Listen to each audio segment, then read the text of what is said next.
welcome to Tell It to Someone, the only show where it didn't get published properly last week because I laid it until like 3 a.m. on Thursday instead of 10 p.m. on Monday, and then YouTube didn't publish it properly, and you can watch it over here.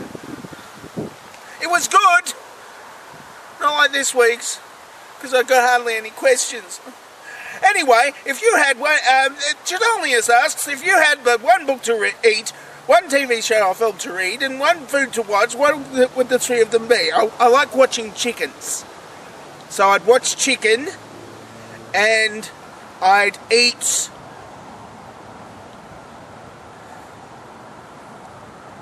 I don't think I'd eat any books. It depends on what paper they're written on. A lovely bit of rice paper wrapped around a nice DVD, and then deep fried. It'll be really nice.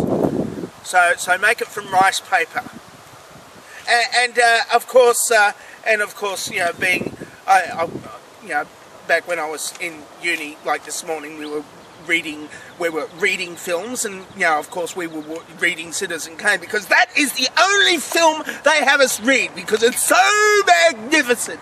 Look at all the wonderful technical shots that they did in the 1940s, where the camera tracks from live action through a model to another piece of live action. But no, they couldn't get proper aging makeup. They took a texter and drew on his face.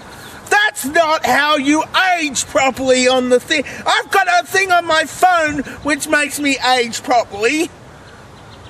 No, they didn't have telephones in 1940. Next question is, of course, from some guy named Adam that I know from real life and doesn't have a YouTube channel. Can a pool be so dirty that Jesus himself not be able to clean it? Well, apparently those Olympic swimmers, they go into the training pool and for 2 hours a day, and they don't get out to go to the toilet.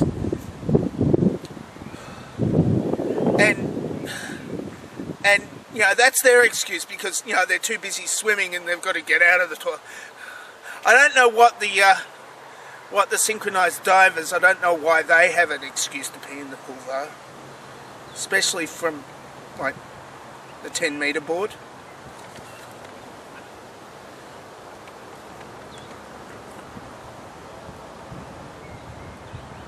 That's unusual. Okay, that's last week's dovetail question. I haven't finished reading these yet. Just switch off to the dovetail questions just after I turn quiet all of a sudden. Right. Next question is from Asif Videos. I have built a matter-antimatter reactor to power an experimental warp drive engine, but when I went to add the dilithium crystals to regulate the reaction, I remembered that dilithium crystals only exist on Star Trek and aren't in fact real. Is there any way I can regulate the reaction using household appliances before the warp coil overloads and tears up space-time? Well, considering that Star Trek science isn't real, actually I don't know whether that's true. I get somebody... Hey! Yeah, well, I've been working on Star Trek science for